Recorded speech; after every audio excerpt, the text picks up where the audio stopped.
काही वेळा अशा घटना समोर येतात जिथं मुलं आपल्या वृद्ध आई वडिलांकडे लक्ष देत नाहीत, त्यांच्यापासून सुटका करून घेण्याचा प्रयत्न करतात. काही दिवसांपूर्वीच हरियाणातील सोनीपत इथं एका वृद्ध इस्माचा त्याच्या 3 मुलींची वाट पाहत पाहत वृद्धाश्रमात मृत्यू झाला. त्याच्या अंत्यसंस्कारासाठीही त्या मुली आल्या नाहीत, फक्त व्हिडिओ कॉलवर शेवटचं दर्शन घेतलं. हे प्रकरण समोर आल्यावर प्रचंड खळबळ माजली होती. वृद्ध वडिलांची भेट घेण्यासाठीही वेळ नसलेल्या मुलींबद्दल बरीच उलटसुलट चर्चा झाली. मात्र हे प्रकरण ताजं असतानाच आता इंदोरमधूनही अशीच हृदयाला पीळ पाडणारी एक घटना समोर आली आहे. तिथं वृद्धाश्रमात राहणारी एक वृद्ध स्त्री तब्बल 4.5 वर्ष तिच्या मुलाची वाट पाहत होती.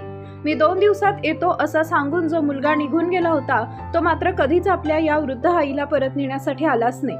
आयुष्याच्या अखेरच्या क्षणीही ती महिला मुलाच्या भेटीसाठी आसुसली होती, पण तिनं अखेरचे डोळे मिटल्यावरही तो मुलगा अखेरचा निरोप देण्यासाठी तिथं आला नाहीच.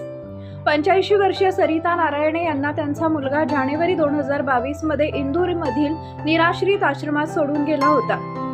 माझी मीटिंग आहे आणि फक्त 2 दिवसात मी परत येऊन आईला घेऊन जाईन असं त्यानं आश्रम व्यवस्थापनाला सांगितलं होतं. मुलाचं हे बोलणं ऐकून सरिता यांना विश्वास होता की तो आपल्याला घेऊन जाण्यासाठी नक्की परत येईल. मात्र 2 दिवस गेले, त्यानंतर महिने उलटले आणि पाहता पाहता तब्बल 4.5 वर्ष निघून गेली. तो मुलगा काही परत आलाच नाही. आश्रमातील कर्मचाऱ्यांच्या म्हणण्यानुसार सरिता या नेहमी आपल्या मुलाबद्दल विचारायच्या, त्याची भेट व्हावी, आपल्या मुलाच्या पुन्हा घरी जावं अशी त्यांची इच्छा होती. वाढत्या वयामुळे त्यांची प्रकृती हळूहळू खालावत गेली, डोळ्यांची दृष्टीही कमी झाली. दानशूर व्यक्तींच्या मदतीनं आश्रमाने त्यांच्यासाठी चष्म्याची व्यवस्था केली आणि आवश्यक उपचारही घेतले. मात्र दुसरीकडे सरिता यांच्या मुलानं त्यांचा मोबाईल क्रमांक बंद केला आणि तो दुसरीकडेच राहायला गेल्याचंही समोर आलं. आश्रम व्यवस्थापनानं त्याच्याशी संपर्क साधण्याचा खूप प्रयत्न केला, मात्र त्याच्याकडून कोणताही प्रतिसाद मिळाला नाही. 10 ऑगस्ट रोजी सरिता नारायणे यांनी अखेरचा श्वास घेतला. त्यांचं निधन झाल्याची माहिती आश्रम व्यवस्थापनानं त्याच्या मुलाला दिली, मात्र यावेळीही त्यानं कोणताही प्रतिसाद दिला नाही. आईच्या अंत्यदर्शनासाठी मुलगा येईल या आशेनं आश्रमातील लोकांनी तब्बल 3 दिवस त्याची वाट पाहिली, मात्र तो आलाच नाही. अखेर आश्रमातील कर्मचाऱ्यांनी सरिता यांना आपल्या आईप्रमाणे सन्मान देत त्यांच्या पार्थिवावर अंत्यसंस्कार केले.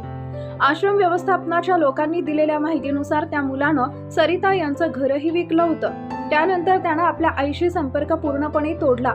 ज्या घरासाठी आणि मुलाच्या संगोपनासाठी सरिता यांनी आयुष्यभर कष्ट घेतले, त्याच घरापासून दूर वृद्धाश्रमात त्याच्या परतीची वाट पाहत त्या राहिल्या आणि तिथंच त्यांचा मृत्यू झाला. मुलगा आपल्याला भेटायला येईल अशी सरिता यांना शेवटपर्यंत आशा होती. आश्रमानं आपल्या परीनं त्यांची काळजी घेतली आणि उपचारांसह चष्म्याचीही व्यवस्था केली असं त्यांनी सांगितलं. आयुष्यभर मुलासाठी झटलेल्या त्या आईला अखेरच्या क्षणीही मुलाची साथ मिळाली नाही.